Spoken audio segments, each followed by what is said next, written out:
love the Lord. He heard my cry and pitied every groan. Long as I live and troubles rise,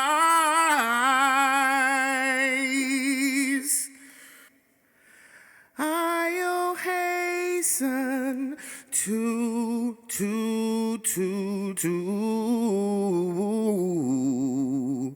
his throne.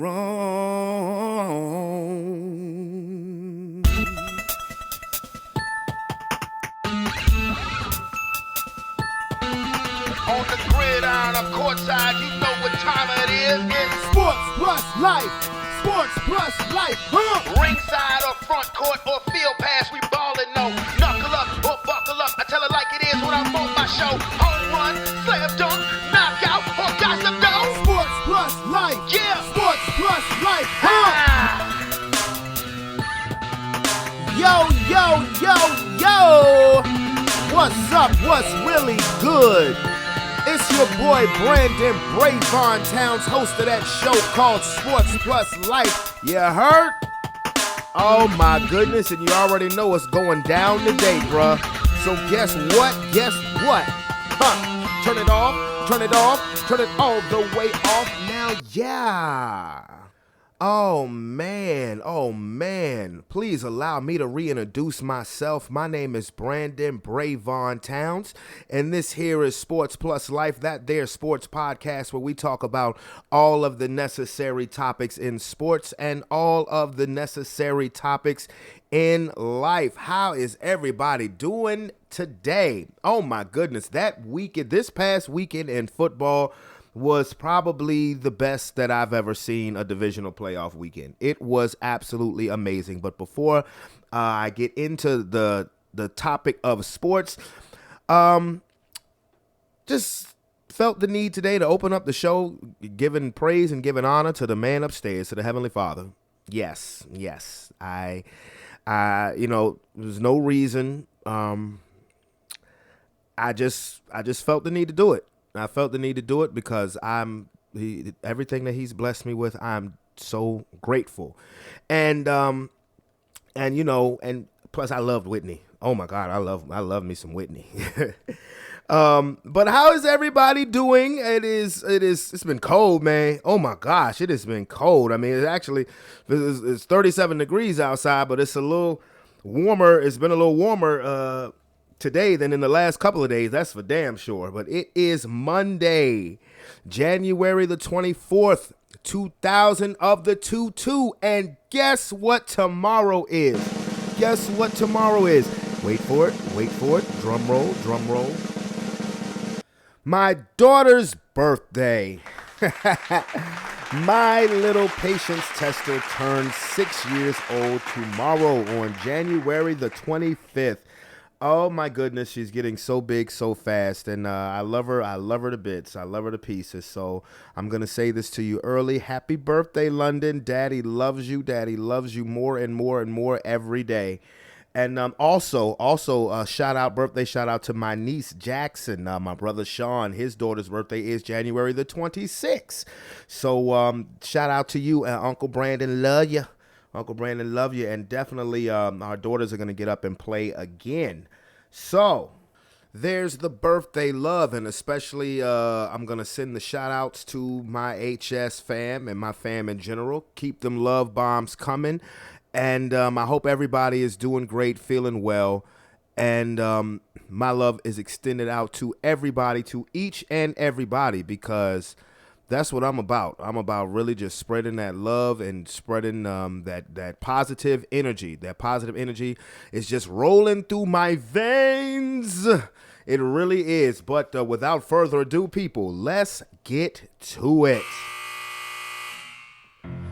What a weekend of football. As I said earlier, this may have been the best divisional playoff weekend that I have ever seen in my life. And honestly, every game was down to the wire, and it definitely, people don't have anything to complain about this week, because last week you were hearing, all the games were blowouts except for 2 of them. Well, you ain't had that problem this weekend because the games were off the hook. But before I get into the playoffs, I'm going to address this situation for the very last time in regards to America's scheme. I mean America's team. So forgive me, my lord. I'm about to use some TV mature words. Y'all motherfuckers are pathetic. You're pathetic. And the only reason why I'm bringing this up now because I want to get it out the way, because, again, I've said this for years on the show. You guys don't deserve the attention that you get. No matter what my compadre says about how much is good financially for them, whatever, I don't care. I'm about wins and losses on the field. And the fact that all you have heard is finger pointing from whether it's Dak Prescott blaming the refs, and then Mike McCarthy blaming the refs, or it's ridiculous. Y'all are ridiculous. You guys deserve all of the vitriol that you get. I mean, I'm just being serious. And the fan base deserves every bit of heartbreak that they get. Sorry. And I got people who are Cowboys fans who I love dearly. But this team is pathetic. You suck. And all I hear them fans still screaming, we them boys, we them boys. Well, yeah, you are them boys. Because men play in the Super Bowl. Biatch. That's why y'all been watching. Those teams in the 90s, they won't scream and we them boys. They were saying, how about them Cowboys? But they won't say we them boys. You're right. You are them boys. Because men play in the Super Bowl. I mean, it's ridiculous. You got McCarthy now saying, I think the guys were nervous. Well, that's your fault, jackass. You the coach. You supposed to coach them up to where they ain't nervous. I mean, this ain't Dak, Zeke, or Amari's first time in the playoffs. Ain't that offensive line's first time in the playoffs. If they nervous, that's because of coaching, dumbass. God damn it. I mean, for real. Y'all are gross, and there's no need to talk about you anymore. If Tony wants to talk about the Cowboys when he comes on here, I'll listen, but I will also let him know, that's all well and good, but there's no need to talk about them anymore because they are no longer relevant in this football season. Their season is over. And they are where they have been for the last 26 years. Irrelevant. Waste of time and airspace. Okay? So, you guys go sit there and finger point and blame everybody else. And that apology for the comment that Dak made about the refs, I'm sorry, I don't believe it. And I'm not even mad. Bro, you see, I didn't mean that. Yes, you did. You said what you felt when you said it. What you said, your first reaction, that's how you felt. The only reason why you're coming back with an apology is because the NBA said something about it in regards to officiating, and you're just trying to kind of clean up the little mess. And plus, you probably don't want the refs to turn their head when somebody knocks the hell out of you next season. But anyway, I've wasted too much time talking about you sorry fuckers. On to the playoffs. And I will start with the Saturday games because, like I said, every single game came down to the wire. Every single game was a walk-off. Well, we'll start with the Cincinnati Bengals versus the Tennessee Titans. Tennessee, y'all almost had me a couple of weeks ago. I was really sitting here saying, damn, man, the Titans play so tough. They've beaten the best teams in the league. Now they got home field advantage. Now they getting Derrick Henry back. Now A.J. Brown and Julio Jones are both healthy. They may mess around and really go to the Super Bowl. Until I saw the matchup that happened, that came about last week when the Bengals beat the Raiders. I said, ooh, the Bengals are going to the Titans? Bad matchup. I called the Cincinnati Bengals to win, and I was right as rain because the Bengals won 19-16. And the thing that I have been saying for the last couple of seasons with the Tennessee Titans is why I'm not a believer in them as far as winning a Super Bowl, and it's because of Ryan Tannehill. It's because of Ryan Tannehill. He's not the guy. I mean, he obviously he'll get you to the playoffs. They've been in the playoffs the last 3 years with Tannehill. But dude makes stupid decisions when you need him the most. When you need him the most. And Tennessee, unfortunately, is not that team like the 49ers when Garoppolo does stupid stuff that can pull them out of it. And the first play of the game, he threw an interception. The first play of the game, he threw an interception. And his first play of the first half, he threw an interception. His first play of the second half, he threw an interception. Then he's going to throw a ball in traffic when you're going down there to kick the game-winning field goal, which gave the Bengals opportunity that they cashed in on. Now, as far as the Bengals go, what have I been saying about them Bengals for about the last 6 to 8 weeks? I said, because it was a point in time during the season where every time you started to get expectations about the Bengals, they would let you down. But since the second half of the season, I really say since about the fourth quarter of the season, these boys are something else. We sit here and we talk about Patrick Mahomes and Josh Allen, and they put on a show last night. And then we talk about Justin Herbert, talk about these young quarterbacks that are the future of the NFL. Joe Burrow is that dude. Joe Burrow is that guy. And all of them, again, they're so young. They are so young. Again, like I said last week, it's like they don't even realize that they're not supposed to be this good this fast. Oh, but Joe Burrow said, get used to it. He said it with his chest. He said, get used to it. Now, that's something that Cowboy fans can't say, because every time you get expectations from them, a team sits on their face and they crush you with their nuts. Okay, like I said, that's the last time I'm going to talk about them. But Joe Cool said get used to it. I'm tired of the underdog mentality. But you know what? The Bengals are saying, why not us? And right now, they're proven to be right. Why not them? Real talk. I mean, Jamar Chase is spectacular. T. Higgins is spectacular. Joe Mixon is spectacular. Tyler Boyd is spectacular. I mean, these guys are legit. And they are this was the first, they're making history now. They're making history. Last week was their first win in Paul Brown Stadium, which is their home stadium. This past weekend was their first ever road win in franchise history. I mean, think about it. This is a team that went to the Super Bowl twice in the 1980s, and they never have had a road playoff victory until Saturday night, where they defeated the Tennessee Titans. And man, but you know, styles make fights. Matchups make fights. And I'll get into the matchup of who the Bengals will be playing in a minute. Now, the second game that night, the San Francisco 49ers versus the Green Bay Packers. Now, when we made our picks last week, I picked the Packers to win because I did not know what the health was going to be of Joey Bosa, because he left the Cowboys game with a concussion. Warner, he had some kind of a leg injury. So I wasn't sure. I was like, dang, those are their two most impactful players. Well, and Armstead as well, because he's awesome. But Bosa and Warner, I was like, if they don't have them, then I don't see San Francisco beating Green Bay. So that's why I picked Green Bay. Now, later on in the week, you know, it was shown that they were cleared to play. And I was like, wow, this could be good. Man, Green Bay's first drive, they went right down San Francisco's throat. They ain't do nothing the rest of the game. They had one other drive where they scored a field goal. The San Francisco 49ers, and it started snowing. And Jimmy Garoppolo wasn't great, but the San Francisco 49ers somehow, some way came back in Lambeau Field. I told you there was no damn home field advantage in Lambeau Field anymore. They defeated the Green Bay Packers 13-10. Special teams collapsed. The 49ers got their only touchdown off of a blocked punt. They had a blocked field goal at the end of the first half. Jimmy Ward blocked Mason Crosby's field goal. And Aaron Rodgers, this loss has to hurt, because the previous two seasons, you were 13-3, went to the NFC Championship game, hosted the NFC Championship game last year before losing to Tom Brady and the Tampa Bay Buccaneers. So you come out after all of the drama during the offseason about how you won out and the organization doesn't treat you right, blase, blase, blase. And you come out and you have another MVP season. He's probably going to win MVP. The Packers were undefeated at home.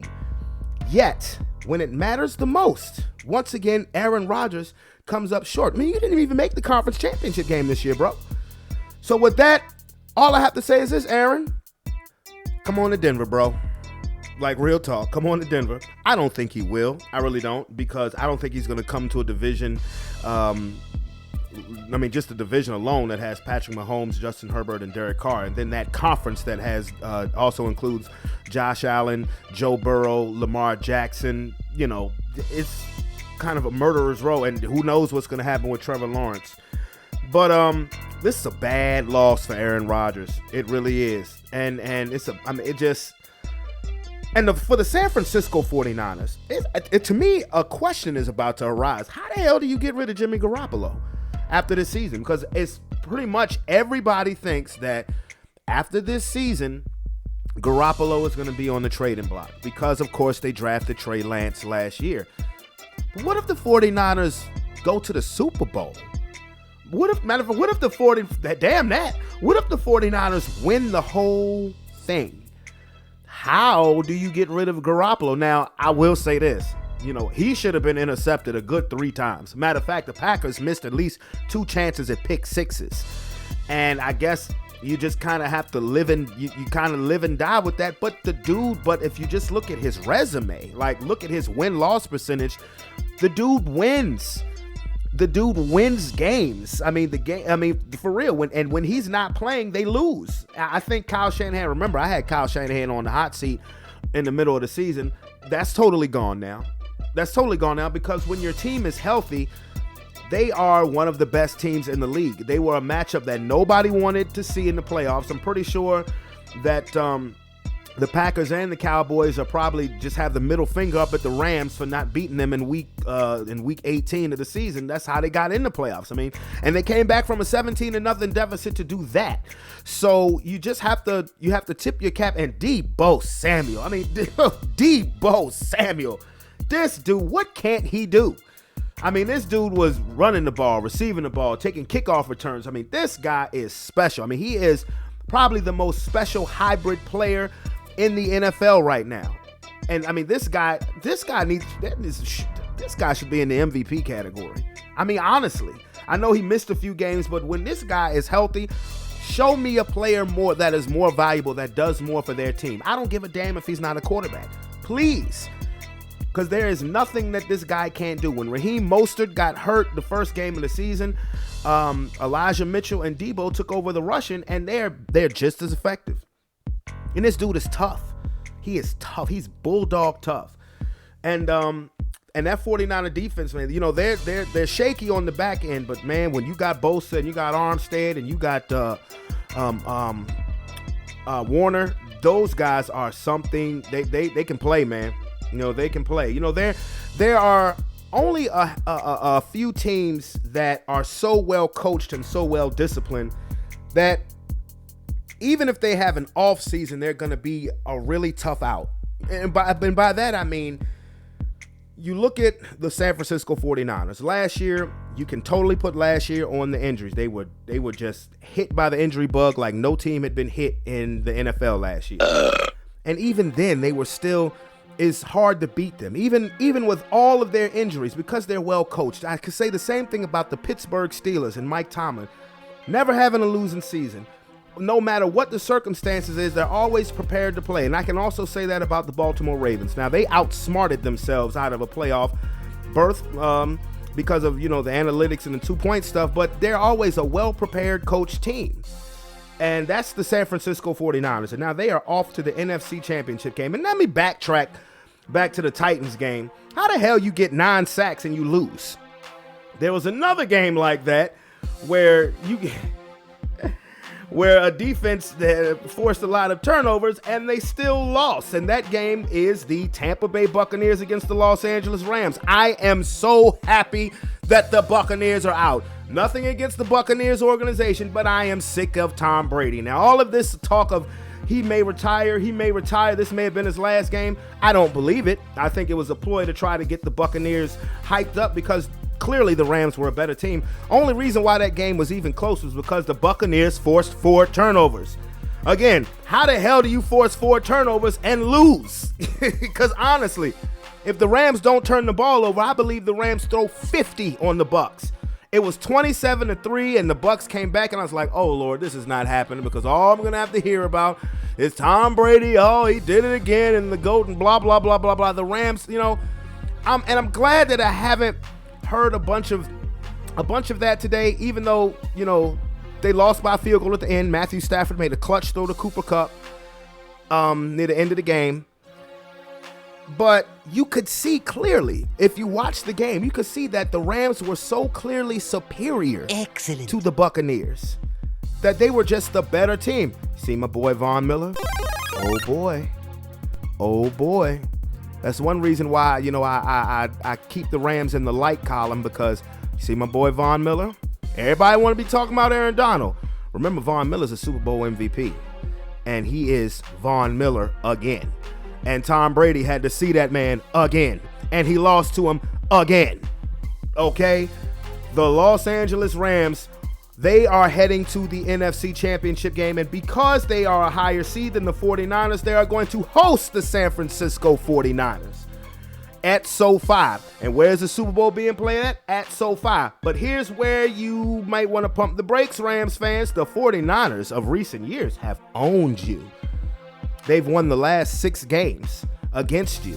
So that means you have not beaten the San Francisco 49ers in 4 NFL seasons. And that's who you got to go through to reach the Super Bowl in your building. Now, again, Matthew Stafford, he is, the narrative about his career is changing before your very eyes. Because we said, people would say for years, Stafford, he was 0-3 in the playoffs, but it's Detroit. It was Detroit. I never gave him that excuse, because I'm like, if you that guy, and those teams that he had, particularly the 2011 and 2014 team, they were very talented teams in Detroit. So, but he's rewriting his legacy as we speak. You win the game against the Cardinals, and then you come and beat the defending Super Bowl champions in their building, and you have to go win the game. They won the game yesterday. Amid all their blunders, they won the game yesterday because of Matthew Stafford, because of him. And boy, Cam Akers, I was ready to jump through the TV and just kick the shit out of him. Like, why do you keep fumbling? For real. Like, it should have been 27-3 at halftime, but you want to fumble at the 1-yard line, bro. And then you're trying to run out clock to run out the game, and you fumble again. I'm like, what is wrong? Look, great props to you for coming back from an ACL tear right before the season started. That is amazing. But hold on to the ball, sir, please. I was like, give it to Sony Michel. Give it to Sony Michel, please.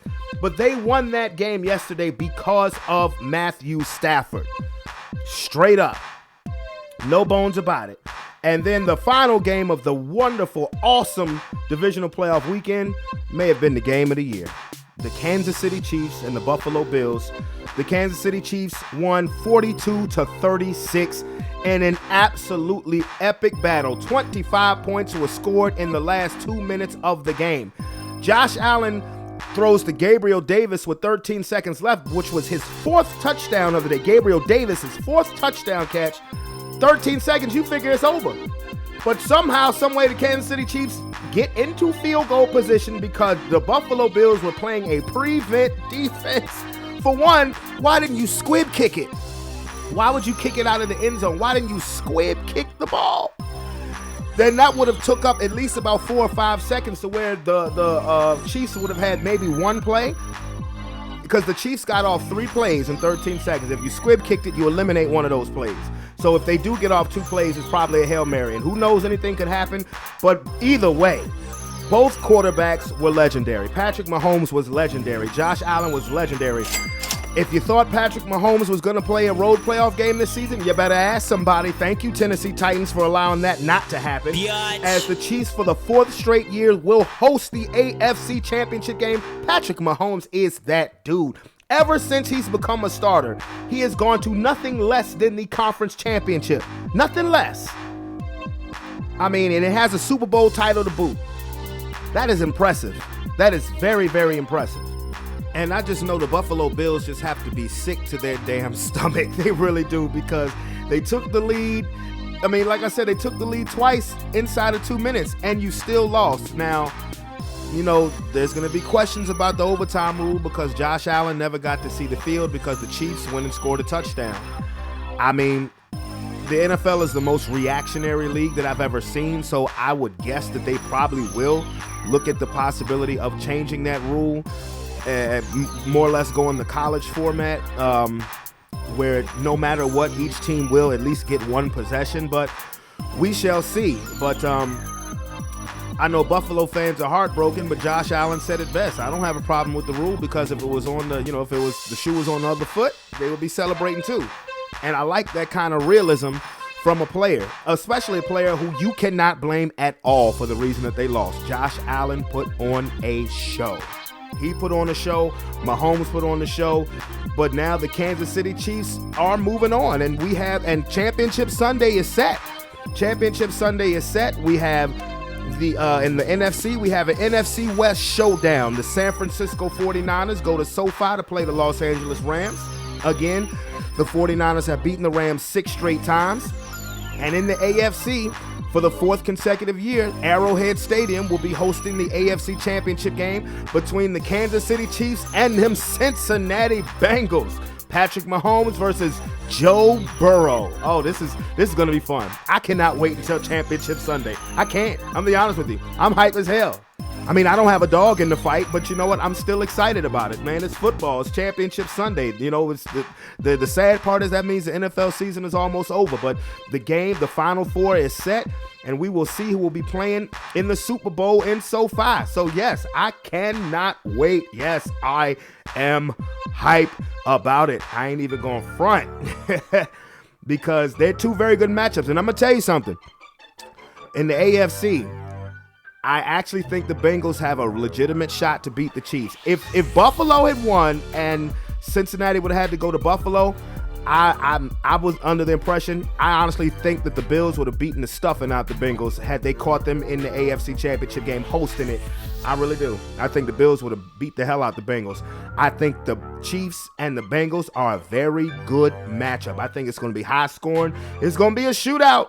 It's going to be a shootout. And with that being said, I got my compadre on the line with me. It is playoff time, and this was an epic week. What up, brother? Yo, what's going on? All right, man. So give me your feelings about this past weekend. Trash coaching. Trash coaching, and does defense mean anything anymore in the NFL? I tell you what doesn't. Yes, because, the Packers and the 49ers and the Bengals and the Titans were defensive games. But what does home field advantage mean anything anymore? Yeah, there's that too. I don't know.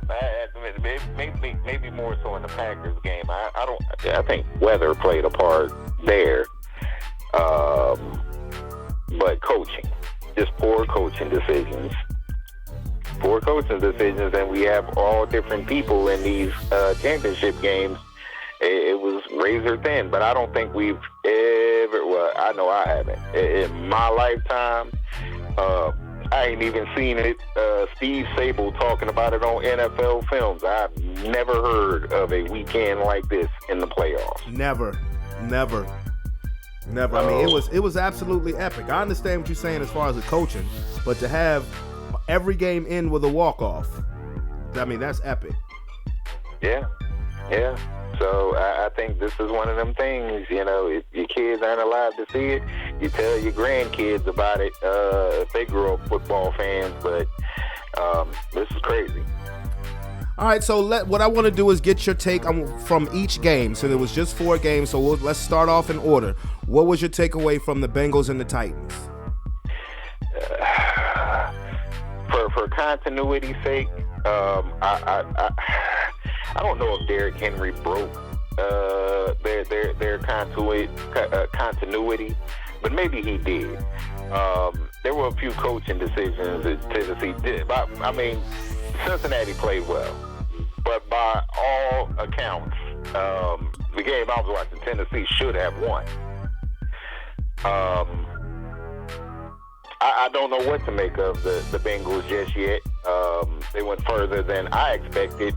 You expected them to go far, but they went further than I expected. And this is a real test for them. I mean, a real test for them coming up this week. Now, I will say this about Tennessee. And Tennessee is kind of in the same boat. Matter of fact, we'll just speak on Tennessee. I won't even compare them to nobody. you mentioned Tannehill would be their ultimate undoing, and you Yep. were absolutely correct. Yep.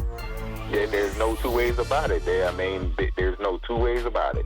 Tannehill personally cost them that game. So, Yep. yeah, they may need to reevaluate, move on from him, something. Well, I just said that I had to believe it. I had to see it to believe it. And I'm gonna tell you, like I said earlier on the show, they almost got me. Because remember, a couple of weeks ago, I said, man, they're so tough. They've beaten great teams. And they will almost had me buying into them going to the Super Bowl. But at the end of the day, Ryan Tannehill, man, the dude, he's not that guy when you need him the most. And also, I think they should have ran Dante Foreman more. Yep. That's what I meant in terms of the continuity. But if you look at that stat sheet and say Burrow got beat up the way he got beat up, Yeah. he wins that going away. Yeah. Like, how the hell do you get 9 sacks and you lose? That's just like with the Rams and the Bucks. How did the Bucks force 4 turnovers and they still lose? Yeah. So I mean, it comes down to Tannehill. You still got to have, even if you got a solid defense, solid running game, you still got to have a adequate bus driver. And the key thing with bus drivers, they can't beat you. Like they can't beat you can't allow them to beat themselves. You know, as long as they don't turn the ball over, they're great. But as soon as they start turning that ball over, oh boy. So here's can't make up that difference. So here's a question that I have: how the hell can Tannehill not get away with it? But let me move to the next game. But Jimmy Garoppolo somehow can. You know, at least. I mean, because they came out with the W. Yeah. That's really all it boils down to. They came out with the W. So what is your take on the 49ers and the Packers? Again, I mean, I'll give them that. They went in the Lambeau, which, you know, that home field advantage thing we already spoke on, that it may not be as great. Weather played a part. I told you. May not be as great as people think. I told you. However, I don't know that because when Green Bay had that ball and they were in the red zone and could have arguably put that game away, why didn't Aaron Rodgers run? He had Green out in front of him for days. Why didn't he run? Seems like that's happened 2 years in a row now, huh? Yeah, I don't understand. I'm looking at him like, okay, he's gonna take off. Now we saw the exact same thing with Josh Allen. And Josh Allen pulled that ball down and took off. Oh, he took off. Oh yeah. So did Patrick Mahomes too. And walked into the end zone. And I'm looking at Aaron Rodgers like, you know, but hey, it is what it is. I'll be honest, I can only feel but so bad in terms of Aaron Rodgers. But secretly, I'm glad. My mother texts me, she hates Aaron Rodgers. She texts me and said, yes, 49ers won. I hate Aaron Rodgers. To be fair, prior to the COVID thing, I was kind of ambivalent. I've always been kind of ambivalent about Aaron Rodgers one way or the other. Didn't hate him and didn't like him either. You know, care less, frankly. But because of that, I kind of felt like, he need to be sit at home, you know, rethinking his social policy. So, well, I'm gonna tell you this. This is where Aaron Rodgers messes up. He gets too damn dependent on Davante Adams. He does, because remember the last time they had the ball. Remember when he chucked it down deep in the double coverage to Davante Adams? Did you know that Lazard was wide open and would have possibly hit his head on the goal post? Yeah. I think, and when he does plays like that, I think he's figuring that Davante is he gonna catch that ball. It's gonna be some laundry on the field, some yellow laundry on the field, or it'll just be incomplete. We've seen Davante make that play, so it's not a reason. I just think you're in those particular weather conditions. Nah, you don't make that pass. You don't make that pass. And it's like you could tell he was locked in on Davante from time he hiked the ball. from time he got the ball because Lazard was wide. I know it was like third and 15 or something like that. But Lazard was wide open. At worst case scenario, he gets deep in the 49er territory and they probably win the game. Right. And I was watching the game on the phone with my homeboy Eddie, and when it was 10-3, I said Green Bay gonna mess around and lose this game if they don't put San Francisco away. And literally 2 plays later, block punt. And when that block punt happened for that touchdown, I saw the way San Francisco's defense the next drive was just flying. I said, these boys are going to take it. I said, they are inspired right now. I said, this defense is in total lockdown mode, and the Packers started self-destructing. People don't talk about Armstead enough. That dude, because remember, the reason why I didn't pick the 49ers to win was because I didn't know the status of Bosa and Warner. I didn't know if they were going to play. And both of them made impact plays. Both of them caused the fumble. Warner hit Mercedes Lewis. That caused the fumble early in the game. That was Green Bay's second drive, if I'm not mistaken. And then Bosa caused the fumble from Rodgers, even though Green Bay recovered that one. But that's why I picked Green Bay to win, because I didn't know, because Bosa and Warner are their 2 best playmakers on defense. Right. And once they got that block punt, them boys started flying around the ball. But I got a question for you. What if the 49ers go to the Super Bowl? How do you get rid of Jimmy Garoppolo? It'd be awfully hard to do it. But you could. I mean, you could. Because at the end of the day, I mean, actually, you could. But then if you kept him, I don't think anybody would necessarily look at you side-eye because of how high-picked Trey Lance was. And you could say, second year, letting them learn.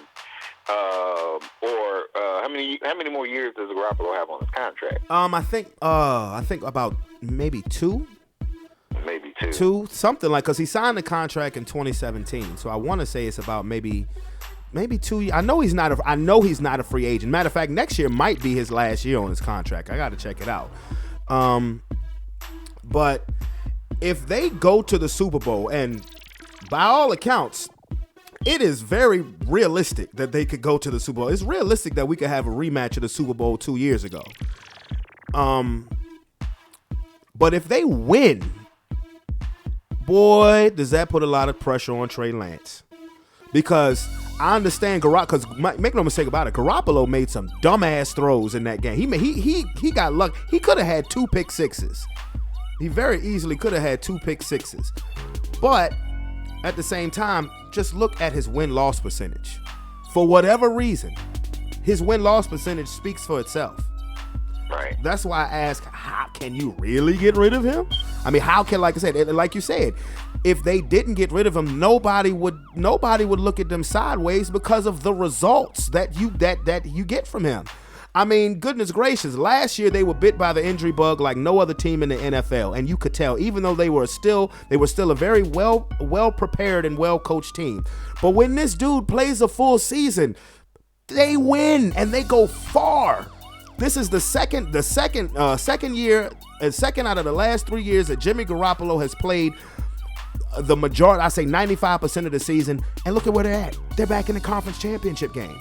Now, I know it's not solely because of him, but do you think they beat Green Bay with Trey Lance yesterday? Do you think they beat Dallas with Trey Lance? No. Exactly.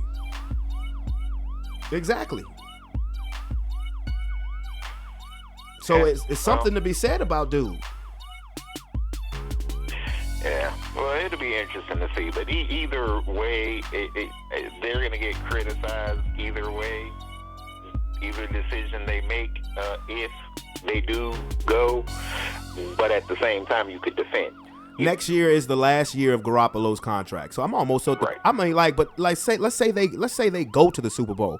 I'm almost to the point of being like, well, why don't you just let him play out the damn contract?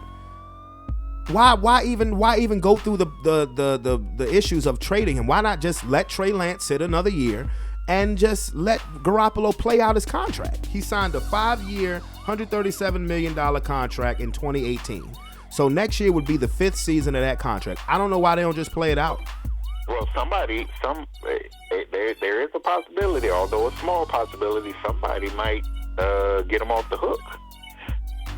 Some team out there may get him off the hook and ask about Garoppolo, since they know, he'll be out there anyway, rather than let him even hit the market. I don't know what.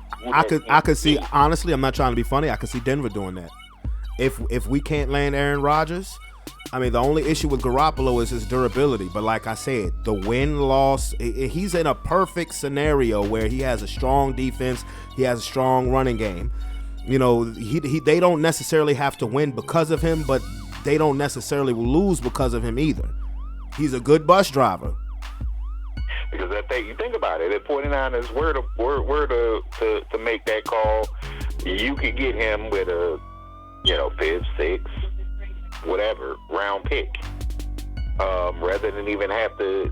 Not that there'll be a lot of people out there competing for his services necessarily, but it would be a few, and you could get around that. I think he goes higher than a 5th or 6th, especially if they go to the Super Bowl, because San Francisco can say, now wait a minute, I know he has durability issues, but the dude, if he takes them to 2 Super Bowls, no, his value, I think you could get a second, maybe a third, maybe second round pick for him, especially if he takes them back to the Super Bowl. And damn it, if you win it, he's only 30 years old.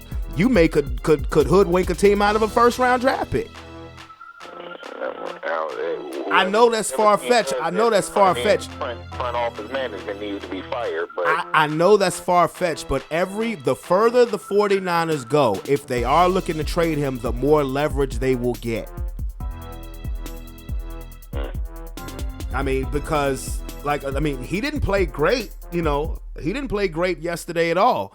But once again, he's in the NFC Championship game for the second time in 3 years. And that's really what matters the most. And they're going to a place where I guarantee you he will play well this week. I don't know if they're going to win it, but I guarantee you he will play better than he did against the Packers.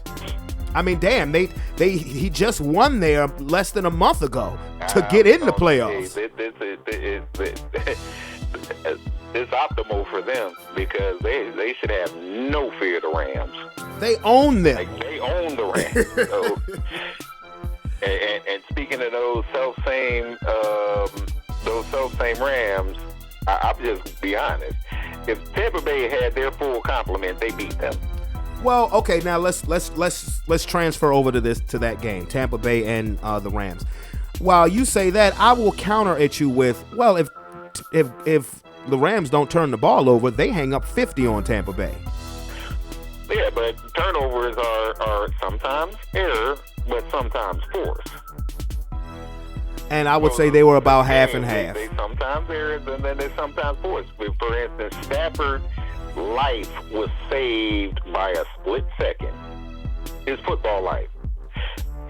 He fumbled that ball. Oh, yeah, he did. But they were on top of him, and the ball was right there, and he just reached out and pulled it back in. Yeah, he did fumble.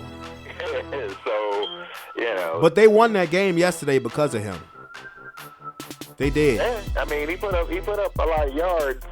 I'm not even talking about that. I'm just talking about with 42 seconds left when he threw that bomb to Cooper Kupp. I get that. That's what I don't understand. You know the situation. Bruce Arians is not, come on, bruh. Come on, bruh. You cover too deep. This is what you're playing. This is what you should be playing at least. There's no way Cooper Kupp should have got behind that defense. And going into that drive, that last drive, I was sick to my damn stomach because I wanted the Rams to absolutely annihilate them. I'm sick and tired of Brady. And when it was 27-3, I'm like, looking good. Then they couldn't hold on to the damn football because clearly the Rams were the better team yesterday. They really just couldn't hold on to the football. But given the fact that their field goal kicker was obviously compromised, when you come up short on a 47-yard field goal in perfect weather condition, something's wrong. So I'm already figuring, okay, they're going to, generally favorable spot, you want to get to about the 30, the 35. I was like, nah, the Rams might need to get to about the 20. when he threw that bomb, I was in disbelief. I was like, how did you let him get behind the defense? Him, of all people. Him. Yeah, I don't know. I think that was true on both sides, because I'm really trying to figure out what was Ramsey looking at. Oh, yeah. You just gonna let Mike Evans run right on past him. Yeah. Faster than Mike Evans, so you'll catch him speed, but still, Mike Evans is a big dude, so you're not, if it's anywhere in the vicinity, his catch radius is ridiculous. Well, I actually, you know what? Like I said, I asked the question a few minutes ago, how do you... But what I was saying, sometimes turnovers are, mental errors. Sometimes are forced. Like, for instance, the Sue turnover. I mean, what can you do about that? You can try to hold on the ball, but in time against Sue, every now and then plays like old Sue. You mean young Sue? Yeah. Detroit Lions Sue. So, who's capable of making them kind of plays when you need it? Well, I'm not gonna lie. I'm glad that Brady is out, and all the talk of retirement and what that, I don't believe it. I thought it was something to kind of rally the troops. But if he did retire, then retire. I wouldn't care. I'm honestly, because you got to think. You have to think ultimately. When is Mrs. Brady gonna step up and put a halt to this? Because clearly he's married to football, and his wife is the side piece. Yeah, but she's married to football too. Like she's one of them wives, like Brent. Remember the cornerback for the Dolphins? Oh yeah. Uh-huh. Yeah, Giselle is one of them kind of wives. Like Dennis Quaid's wife is. Like Dennis Quaid's wife in Any Given Sunday.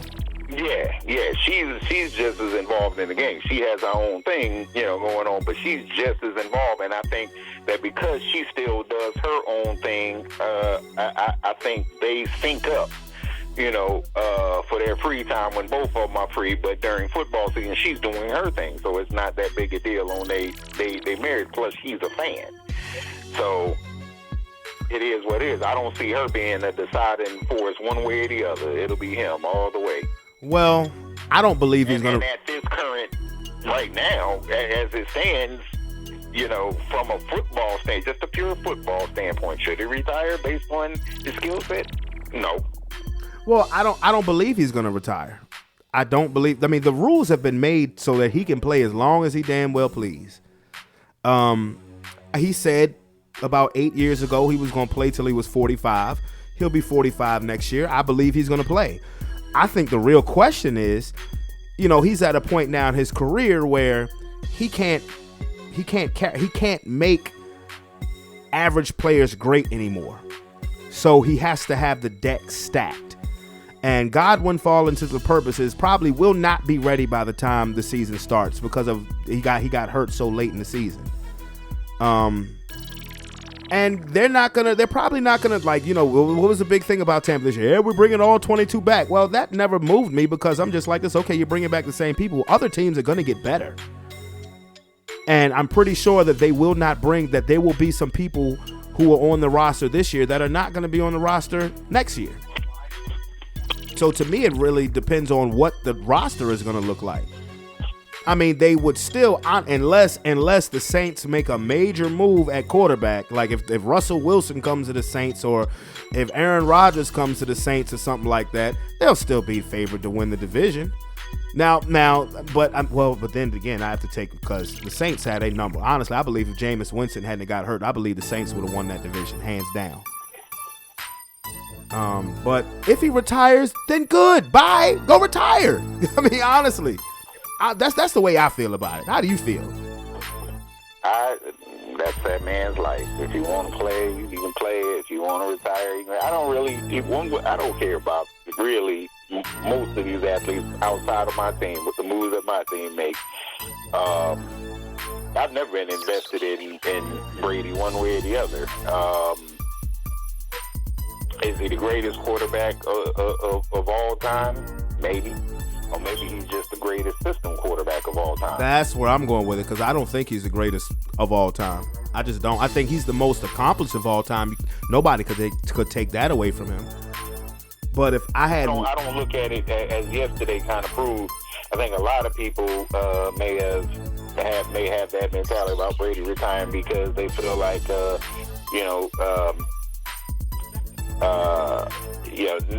nobody has legit chances to win as long as he's playing. This is not basketball, and he's not Michael Jordan. No. So as yesterday proved. So I don't care if he plays, he plays. I'm a fan of football. If he plays, he plays. And I will say this about yesterday. My wife was cheering because she hates Tom Brady, and this goes back to New England versus Philly, Super Bowl, a game which they won. So it's like an irrational kind of hate. Well, then then tell her to look at the Super Bowl in 2004 because New England cheated in that one. Or no, I think her real problem with Brady is the fact that on some level he's been in and out of Trump's orbit historically. Well, yeah, that's true. I pointed out to a lot of athletes have. Yeah, that's true. It ain't just athletes either. Athletes and musicians. Right. Doesn't mean they like the guy or anything like that. They just been in and out. Belichick may be a whole different argument in terms of Trump, but Brady, I don't know, one way or the other, and don't really care. But anyway, like I said, I could care less whether he plays or whether he don't play. But being a fan of football, yesterday you'd have to say for a dude his age to bring them back and almost win that game against a superior team. He got more football left in him. He's not like Big Ben. Yeah, no, that's why I don't believe he's going to retire. Now. I would have, no, actually, you know what? Because at halftime, when it was 20-3, I said, well, if the game continues like this, I don't think he's going to retire because I don't think he wants to retire getting his ass absolutely handed to him. But then when let's just say the final score of the game was 34-20. I could say, okay, he may hang him up, but I'm with you. The fact that they almost pulled that shit out leads me to believe that, yeah, there's definitely more football left in him. Definitely. And like I said, I believe he said he was going to play till 45. So I believe he's going to play. Now, maybe next season might be his last season, but I believe he will play next season. Right. And finally, let's go to the last game, the epic, the epic of the most epic of all the epic games. Kansas City and Buffalo. Sir, what is your take on that game? My take is no matter what happens with Kansas City going forward, they've been served notice that it's not going to be a walk to AFC championships no more. Josh Allen impressed me a lot. Like a lot. He was not the reason they lost. He was a star. He was not. He was the reason why they should have won. And yes. You took away his primary weapon. And what did he do? He lit you up with his third weapon. Gabriel Davis. Yeah. And really he's their fourth weapon. Well, yeah. Because look at the depth chart, you got Diggs, Sanders, then Cole Beasley. Then Gabriel Davis. And then on top of that, Dawson Knox, the tight end. He made smart decisions, ran when he needed to run. All that he needed was a D to close the deal. Yep. So, that served notice in the big picture, in the grand scheme of things, KC. Expect to see them every year. Man, but I'm gonna tell you something. Both of those quarterbacks were special. That was a special game. If Buffalo gets a running back in the offseason, yeah. They have to commit to run because I don't think Singletary is a bad running back. I actually like him. I think he's a good back. They just don't use him enough. They're too Josh Allen dependent, and they better be careful about that, or he's gonna end up being beat. You don't want him beat up the way Big Ben was, and that's who he reminds me of. He reminds me of a cross between Ben and Cam. He just throws the ball better than Cam, but you don't want him taking all of that punishment. Right. So you may want to diversify your playbook. That's why, did you notice that late in the season they started running the ball more with Singletary? Yeah. Yeah, but he was amazing yesterday. He's got nothing to hold his head down about. Nothing. But as far as that defense and that special teams, because like I said, you squib kick it. Like we said before we got on the phone, you squib kick it. You take a play away if you squib kick it. But if you look at it from the other end, I mean, Patrick Mahomes 13 seconds. That's nothing. Got it. That's a bad brother. He do got it with Kelsey and Tyreek. They're wide open. Like, or you don't make the tackles. You know, man. Yeah, I don't get that. I mean, it made it. You know, you think from the talking head standpoint that these were amazing plays. I'm like, they were routine plays. It was the defense that was called. Like, I don't understand. It was the Romo was commentating that game. Wasn't he the one that was saying squid kick? I don't understand. Yeah. Why they kick it? So I don't know. Romo was a great commentator. He really is. I mean, he calls it exactly the way it is. And yes, he did say, "Why didn't they squib kick?" That's the first thing I was thinking. You literally, they could have had the ball with less than 10 seconds ago. Right. And then you play the most vanilla prevent defense and give up over 40 yards in 2 plays in 10 seconds.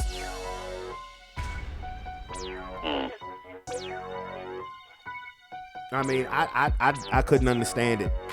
And for matchup purposes, I like the matchup that we have this week better, because I honestly believe that if Buffalo had hosted Cincinnati, I believe Buffalo would have kicked the shit out of Cincinnati. That would have been a case of wrong place, wrong time. I don't know if you remember this. I'm sure you do. It would have, to me, it would have been just like in 91 when they hosted the Raiders, and when the year they got to their first Super Bowl. They annihilated them. Wrong place, wrong time. Or it would have been like the Patriots game. Wrong place, wrong time. Right. My estimation of that is they need to feature. I understand what Jamar Chase is and Burrow, but early on they need to feature Mixon to the left, Mixon to the right, Mixon up in the middle, and not try to get into a shootout with them. Okay, well, let's get on to it. Let's go. Let's predict these games. The first game, Championship Sunday. The first game will be at Arrowhead Stadium. The Kansas City Chiefs hosting the Cincinnati Bengals. Who do you got? Both teams got something that's unstoppable. But as I said, Mixon. If Bengals can get their running game going and limit those possessions, they can beat KC. The weather won't play a factor with them because they're used to playing in that. Oh, yeah. I'm going to take the Bengals. You're taking Cincinnati. I'm going to take Cincinnati. You can't call them the Bungles and pick them to go to the Super Bowl. I'm going to take them because I want to see Jake from State Farm at home. At home yesterday. And that would have been amazing to have all those quarterbacks, that list of names sitting at home watching.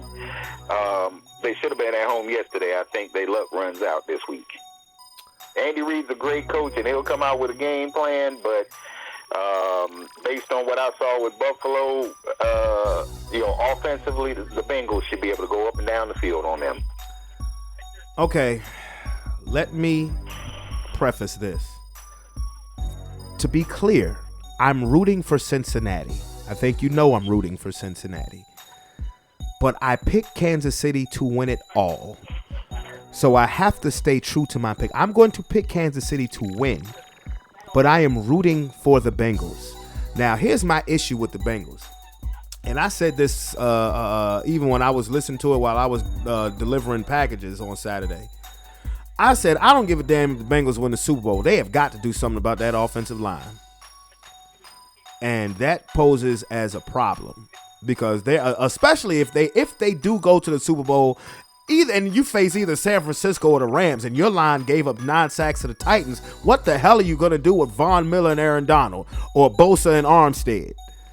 But I admit somebody do need to get in Burrow's ear, because some of them sacks were him just holding that ball. instead of like he did what whatchamacallit did, flinging it out there to Devontae Adams. He had a bunch of stuff short, but he was constantly holding, waiting for Chase to get downfield. Well, underneath stuff. Like I said, I'm gonna pick Kansas City. Just because at the beginning of the season, I said it would be the State Farm Super Bowl. It's funny that you mentioned that. But, Aaron Rodgers did, unfortunately, what Aaron Rodgers tends to do in the playoffs. But I'm rooting for the Bengals. Make no mistake about it. I'm rooting for the Bengals, but I think Kansas City I'm picking Kansas City to win. So, okay, well, let's get on to the next game. So you have the Bengals, I have the Chiefs. And the next game, the NFC Championship game, will be between the San Francisco 49ers and the Los Angeles Rams. The NFC West showdown seems only fitting. Most people universally think that the NFC West was the best division in football, so the right to get to the Super Bowl will come down between two of those teams. Who do you got? I have no reason to think that ownership of the Rams will suddenly shift back to the Rams when they play the 49ers. So I'll go stay consistent with the 49ers. I have to take 49ers. The Rams, for some reason, struggle against them. Maybe a scheme.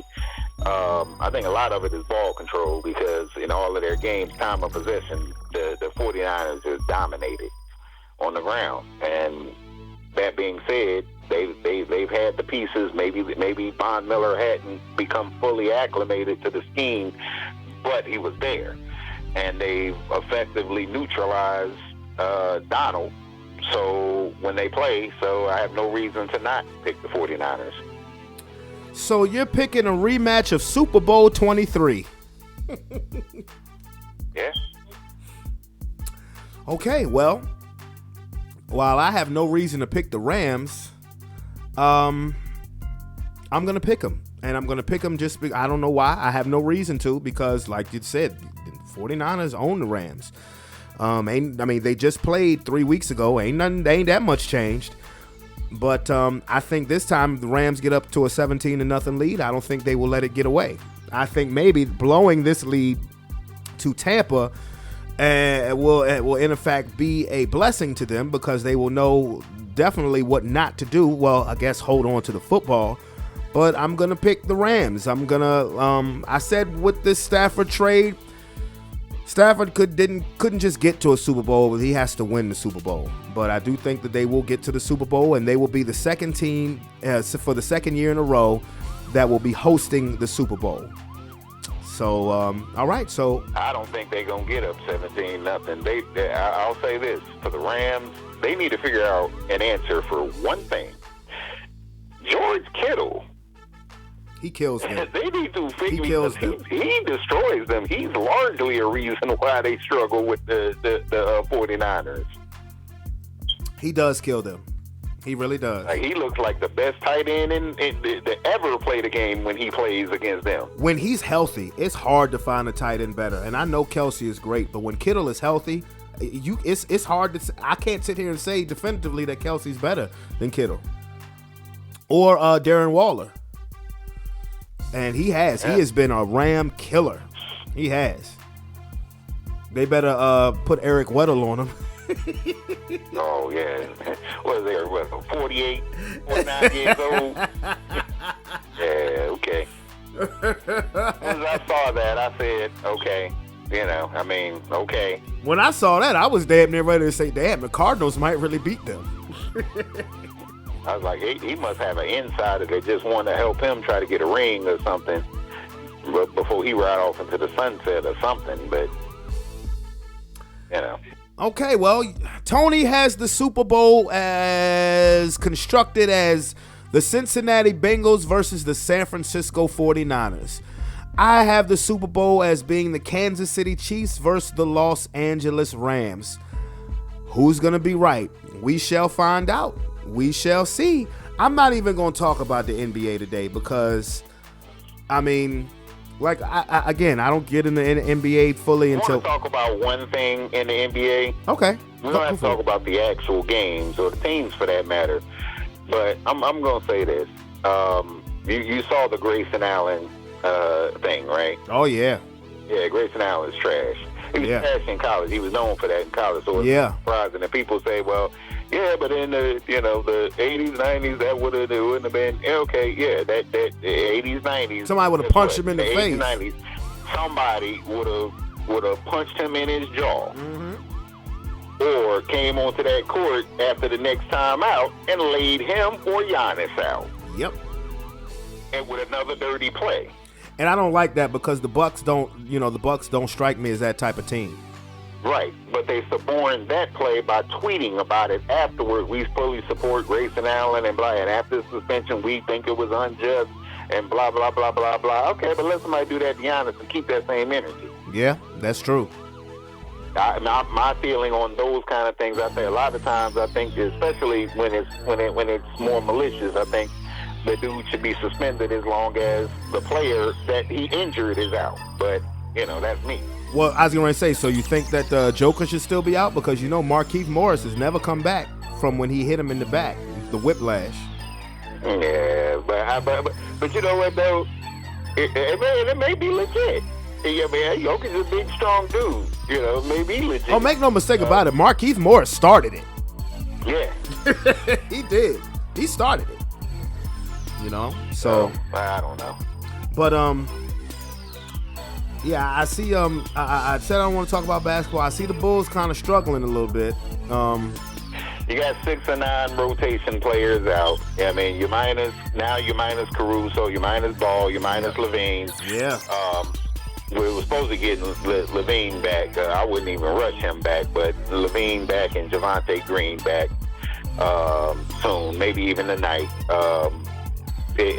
That is what that is. Between injuries and COVID, we've been decimated, and that Caruso thing hurt because you see the influence. He came back, and we handled Cleveland fairly easily. And Cleveland is one of the surprises of the year. Right. They're very good in that rotation because he can defend 1 through 4. Yeah.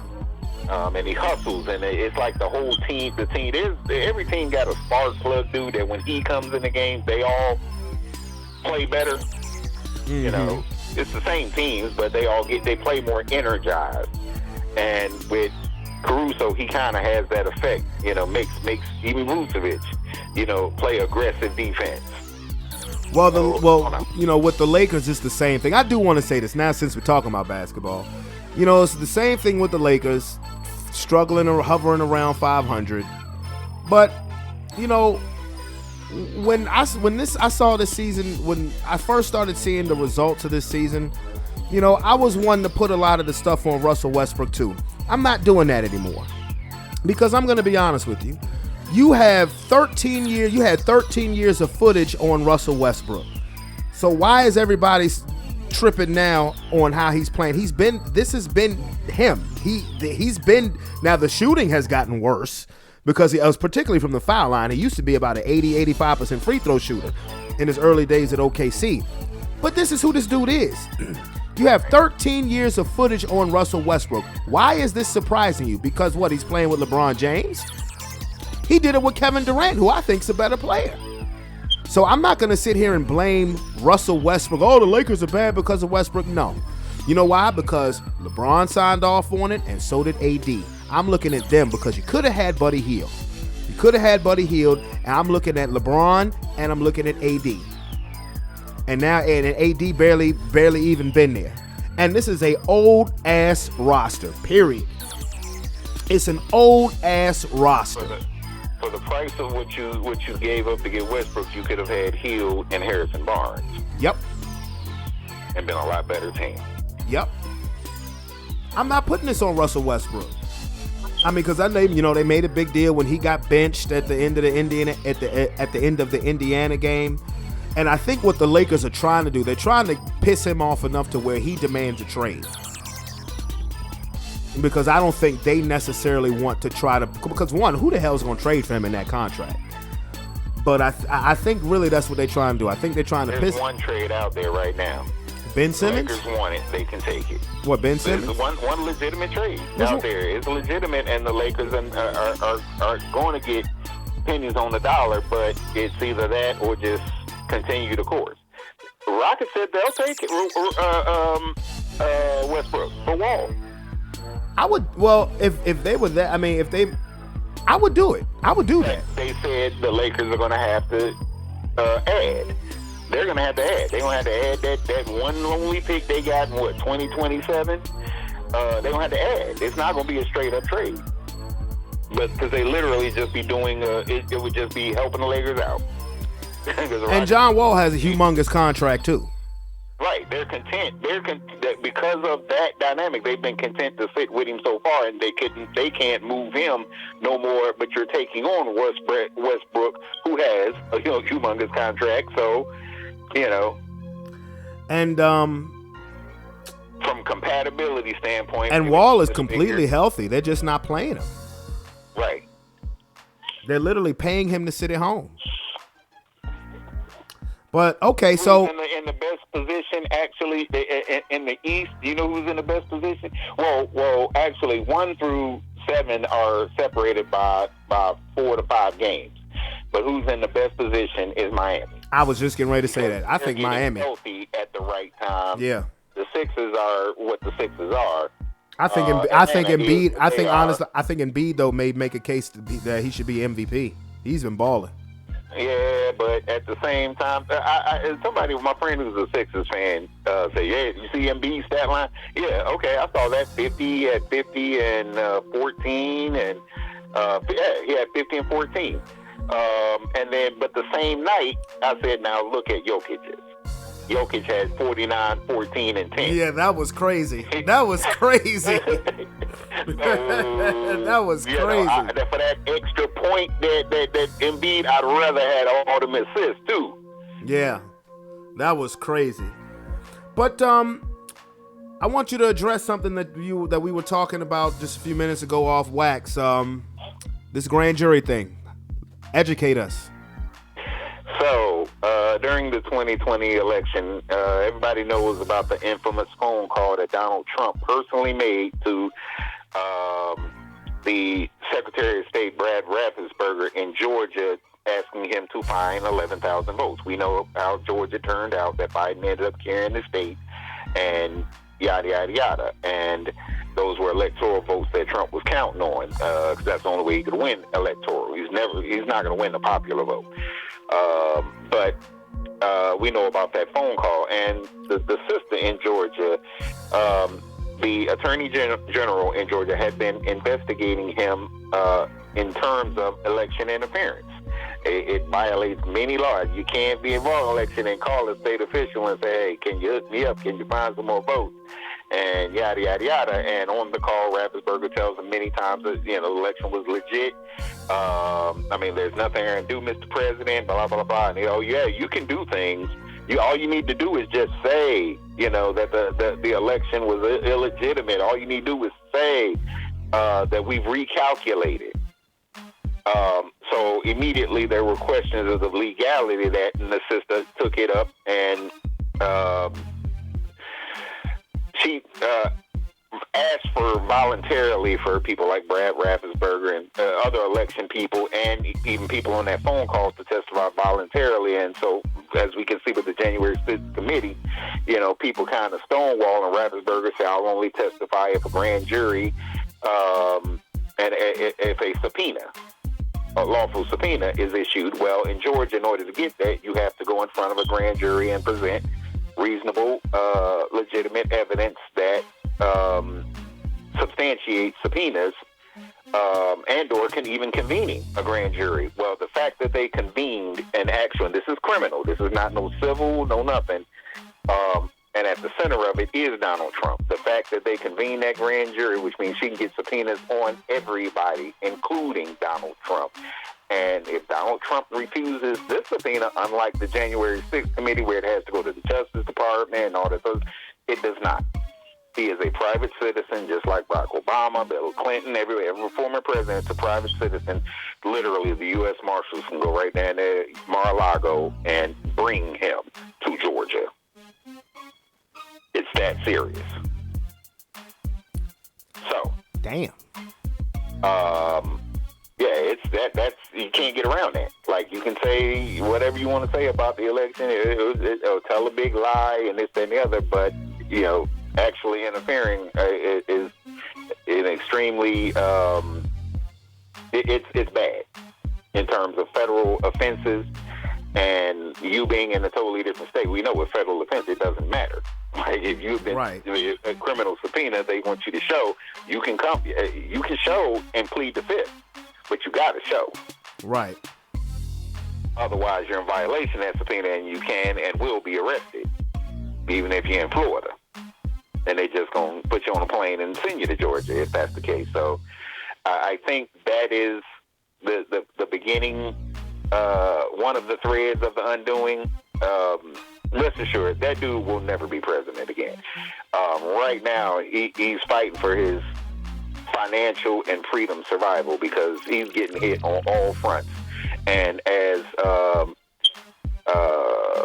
who was it that said it? It was one of these former something or other, and he said, if I had the business dealings and the stuff that Donald Trump has been doing for years and getting away with it, there is no way I would have ran for president because I was going to be under a microscope. Yep. And now he's mad that all this is coming out, trying to say it's a witch hunt.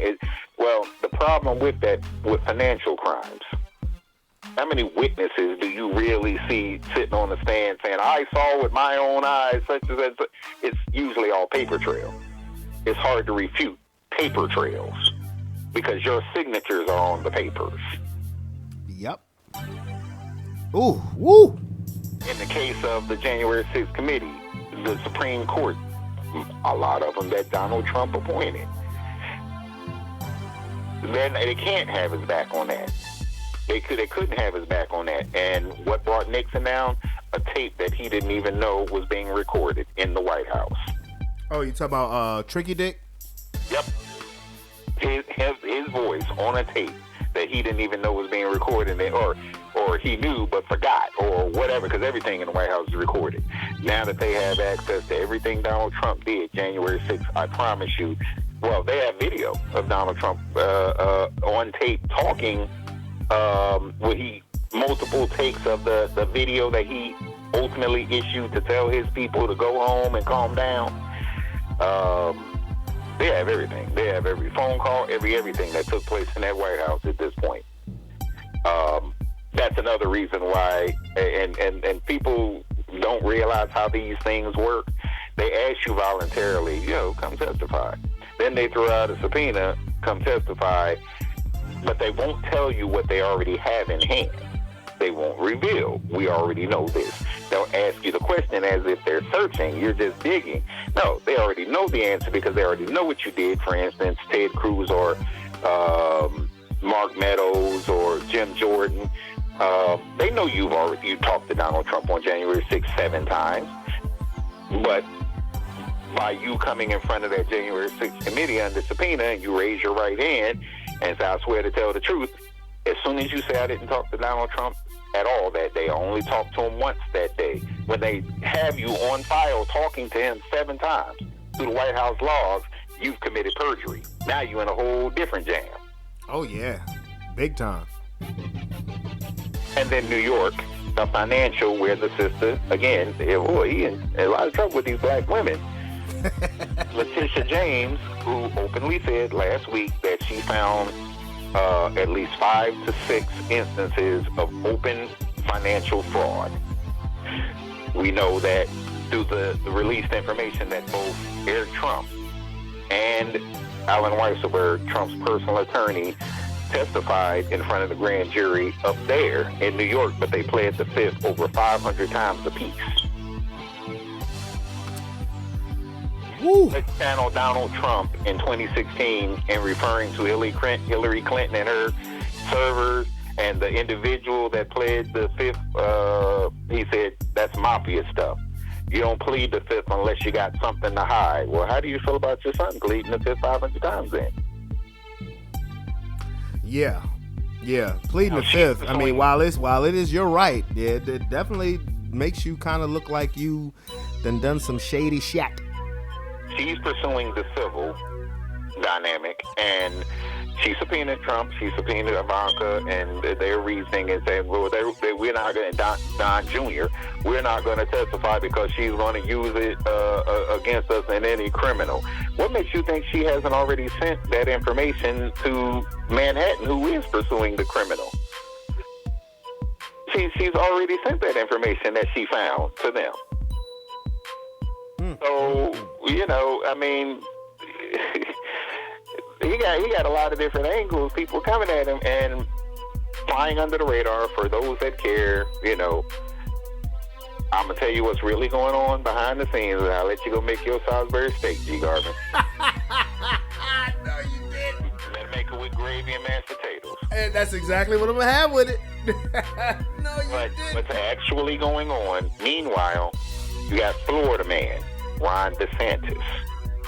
And he's starting to build up his little momentum because he plans on running for president in 2024. And what's his name? And Ron DeSantis, the governor of Florida, anti-masking governor. I'm going to remember that. Okay. And he was one of Trump's biggest stooge for a good while. They're bumping heads right now. So much so that Trump has made up names for him and, you know, got Roger Stone talking junk about him. And the reason why they're bumping heads up on paper is because of the masking thing or the vaccination thing, where Trump has openly admitted that he's vaccinated, but DeSantis won't. I don't understand why certain politicians won't admit that they're vaccinated, and, you know, and DeSantis called Trump by name in terms of the shutting down. When everything was shut down during COVID, and DeSantis was saying he was against Trump at that time for doing that. Well, DeSantis is gearing up for his presidential run, but he's trying to remain as Trumpy as he can because he wants to keep Trump supporters. Yeah, he wants those votes. And the Republicans, at this point, they're okay with what's going on because all that'll end up happening is if Trump gets a criminal conviction that disqualify him, they'll shift all their support to DeSantis. Okay.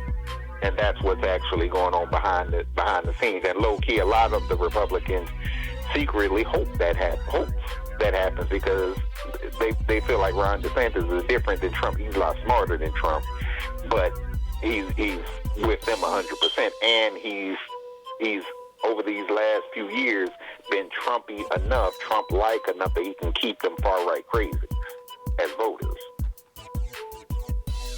Okay. That makes sense. Vote for him because the narrative, and promise you, listen to this narrative, even though it's a couple years from now, you'll hear it, and you'll think back that I told you, it'll be the Democrats, they were out to get Trump, so we're going to vote for DeSantis. Yep. So he can put all the Democrats in jail. That'll be the story. DeSantis. Yeah, I'm going to remember that. I'm going to remember that name. Meanwhile, make it. Shaq said he would lay hands on Kyrie. You saw that, right? I did see that. Yep. I can't comment. That's probably the one time him and Barkley really agreed. Barkley didn't say he put hands on him, but he did. He's been vocal about how he feel about the Kyrie and the Nets and the NBA for letting Kyrie play. Well, honestly, I mean, I'm just tired of the whole damn thing. I really am. Unfortunately, the NBA has been an injury COVID shit show. It really has been this season. And now the Nets need him now more than ever with KD out for up to 8 weeks, excuse me. So that's why I'm not worried about my Bulls. Yeah, I mean, we struggling. We lost 6 or 8, but look at where we are. Half a game back. Well, I think honestly, I think Milwaukee is going to end up back in the finals. That's what I think. I think when it's said and done, I think Milwaukee is going to end. As a matter of fact, I wouldn't be surprised if Milwaukee went back to back. Now, your Bulls get healthy, they can beat them the anybody. other day. Even as underman as we were, we should have beat them. Yeah. Oh, yeah. And I watched that game, too. 94-90. I watched that game. I did. That was a good game. Size killed us, man. You can't not have big people to throw at Giannis. You just can't. Because the second chances between him and Middleton and second chance points, because you ain't got no rebounding. You got 6'4" dudes playing against 6'9", 6'10", 6'11". Mm-hmm. And think about it. They don't have Lopez right now. And you seen whatchamacallit, Middleton, even though, he didn't have a great game, he basically was getting whatever shot he wanted. Anything he wanted. Because he could shoot over everybody that was guarding him. Yep. Caruso a really good defender, but you can't defend like size. No, you can't. Caruso's what, 6'3"? Middleton is 6'8". And you can't, and long, 6'8" and long. 6'8" with like a 7'1" wingspan. You can't defend that. I hate Billy Donovan for that. Like, because it's dudes you can get that's athletic and good defenders, and they got size, and he just will not do it. They just won't make that move. Maybe they will. Maybe the Nets will release Paul Millsap and we can go ahead and pick him up. At 36, 38, however the hell old he is. I think he's like 37, something like that. He's a big body. All you got to do is stand there and grab a rebound. Maybe they might release Blake Griffin. You never know. I don't want Blake. Blake is 6'10". Yeah, but Blake don't play no D. What's the point of having a 6'10" if he don't play no D? But he can rebound, though. He plays enough D. Millsap's a better defender at his age. Well, okay. I mean, Blake, look, if you actually put Blake in your rotation, Blake can go out and get you 20 points. I know he can score. Yeah, I mean, I know he can get you 20 points and 8 rebounds. Okay. I guess if they release Blake, then yeah, you could do him on a 1 year deal, but try to get somebody more in your timeline. You want Aldridge. That's who you want, but you ain't getting him. Nah, I don't want Aldridge. We did want Aldridge before he signed with the Nets. Yeah. He'd have been a solid dude. Yeah. But, I mean, come on now. But anyway, yes, I have Salisbury steak I have to finish making, sir. If you want to put my Salisbury steak out on the podcast, yeah, I do. I have Salisbury steak gravy and mashed potatoes to make for my babies. But you said 9 o'clock. I was going to say, I ain't say nothing about no damn 9 o'clock. No, I was talking to my wife. I know. Okay. Tell your wife I got her voice on the podcast. Hee. Yeah, my son had class and thought he wasn't going to get out and be at the downtown campus until 9 o'clock, but he called and said he's done early, so yeah, no, West End. Oh, he had J. Sarge right in the West End? Yeah. I had to deliver there on Saturday, actually. Yep. Not Saturday. When the hell was it? Wednesday. Not Wednesday. Thursday. I'm sorry. Yeah, I delivered at J. Sarge on Thursday. That's around the area that I be at when I be delivering. But anyway, brother, next week when I call you, we will have the Super Bowl matchup set up. Are you amped? Probably not. But are you I am. Are you amped? Nah. I care less. I bet you could. Well, what I will say is this, though, low-key, in terms of my prediction, in terms of my team, I think there's legs to something that's been roaming around out there because they're letting an awful lot of assistants talk. Ben McAdoo's gone. They're letting Joe Wick, do his due. They're pretty much letting everybody. So there's nobody that's untouchable. And based on what Jerry said, there's got to be some changes. People think that it would not be inconceivable that he would dump McCarthy.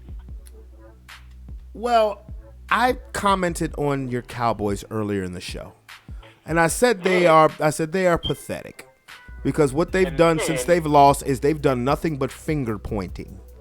Well, yeah, but that's accurate finger pointing there. Like, it's accurate. I mean, if the current system, current regime is not working, you don't necessarily run it back. And some of the comments, I think there was a thought process to run it back, but some of the comments that McCarthy made might have changed that. Like, he's not taking blame. Like, that's the problem. He's not he. Well, I said that. I said because he sat there and said that the players were nervous. I said, well, that's on you, jackass. They asked him about the penalties, and he's not owning any of it. And that him coming out right behind that saying he feels, confident in his job. Well, okay, you could say that, but ironically, with Jerry going on that podcast thing maybe a couple days ago, all of a sudden, you mentioned the Saints and their situation. Sean Payton is non-committal to the Saints now. Well, sir, let me tell you this. Now you can say what you're gonna say, but remember the relationship between them two dudes. I know. Like, he's really close with the Jones family, I know. so it's not inconceivable that move be made. But I don't know. I know. Now, I don't think that Sean Payton is the end to be all like everybody else does. He's a good coach, but I think he would clean up a lot in terms of discipline, if nothing else. And he would get whatever you're gonna get out of Dak, he would get it. No, I think if Sean Payton was your coach, you would be. I would seriously consider y'all a Super Bowl threat. I'm going to be honest. If Sean Payton was the Dallas Cowboys head coach with their roster currently constructed, no, I would legitimately think that they would be a serious threat. I never considered y'all a Super Bowl threat, not once this year. But if that dude is your head coach, oh yeah, not even trying to be funny. But what I was actually going to say is that I mentioned this earlier, and I said if you talked about the Cowboys, I would listen, of course, but I have no need to talk about them now. They're irrelevant. Their season is over. And the shit show, media show that they've been putting on over the last couple of weeks, or the last week, has been indicative of who they've been over the last 26 years. Show media, what are you talking about? I'm talking about with all the finger pointing and all that stuff. No, there's literally inside that organization, the only controversy at all was, and I'm saying that's not necessarily the talking heads either in terms of McCarthy's comments. Other than that, there's nobody outside. Yeah, there's Bryant tweeting stuff. I don't pay attention to that. No, I don't pay attention to that. Prescott, Dak brother tweeting stuff back at Dez. Yeah, I don't pay attention to none of that stuff. Nothing to do with well, if you're talking about the former players, well, I mean, they always comment. No, I wasn't talking about them. I was talking about... What finger pointing are you talking about? I was talking about McCarthy saying that the players were nervous, and then Dak with the referee comment, and then trying to walk it back on the apology, and, Well, I mean, that's natural. Like, I don't know very many teams with players that don't comment at some point about officiating as a reason why they lost the game. Yeah, so, but you know what? What that is in terms of that, and everybody said the same thing. Well, actually, I mean, he said what he said. He walked it back. He apologized. And I don't believe the apology. He meant what he said when he said it the first time. He meant, as does everybody who makes some comments. Exactly. So exactly. Exactly. Finger pointing. You normally mean that it's inside the organization, and these players are blaming these set of players. It doesn't matter, in terms of what McCarthy said. On some level, McCarthy was right, but it still starts with you, bro. So you can't exactly. Say the players weren't disciplined. Well, why weren't the players disciplined? Because it's your job to make sure. And that's what I said earlier. I said, you're going to sit here and say that the players were nervous. Well, that's on you, dumbass. Because you have to coach them. And it's not like this. My point is, to you, McCarthy did that, right? But did we not see that same thing a few weeks ago with Arians? Man, that's on him. He did the same thing, in terms of coaches. They've done that throughout NFL history. Yeah, that's on him. Some coaches that won't say nothing and just say, I'll address it with the team, and they keep it in-house. But you got other coaches that literally will call out their whole team. Yeah. Or a coach like Bill Parcells that will call out number 88 because he refused to say Terrell Owens' name.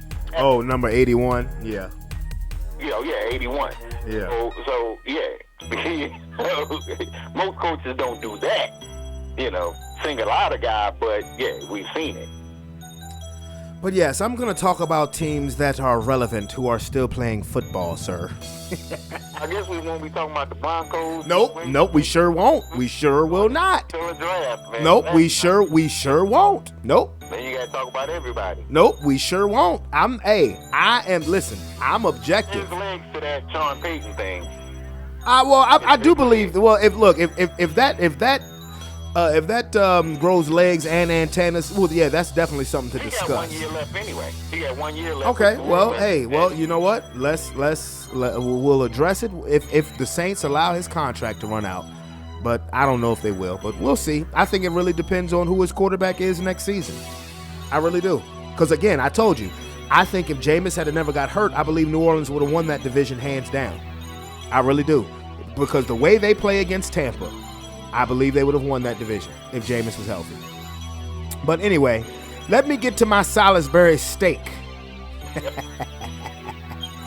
I will definitely hit you up next week when we have a Super Bowl matchup set up. Remember, Tony said it would be the Bengals and the 49ers, a rematch of Super Bowl 23. Remember the pass Joe Montana to John Taylor? We ain't got no Boomer, but we got Burrow and Mixon and Garoppolo and Debo.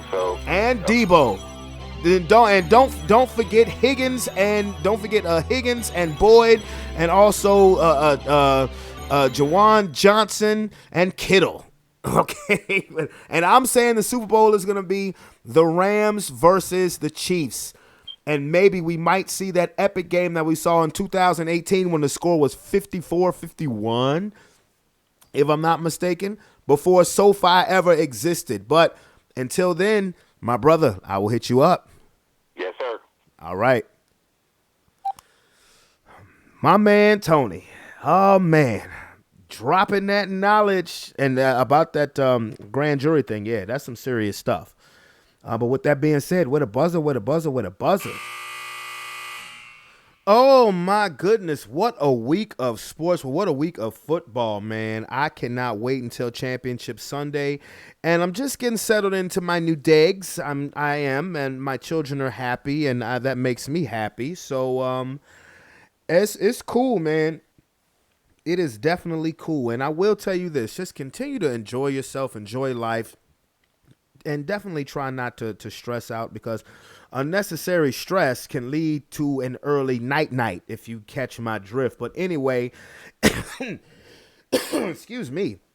If you have not hit that subscription button, definitely do so and become part of the Sports Plus Life family. I'm going to go downstairs and finish cooking my kids some Salisbury steak for dinner. And then when they go to bed, I'm going to watch me some Power. I ain't watched Power yet, okay? So it's your boy, Brandon Brevon Towns. And you know what? I love everybody. I hope everybody has a great rest of their week. I'm out this beer. Peace. Love you.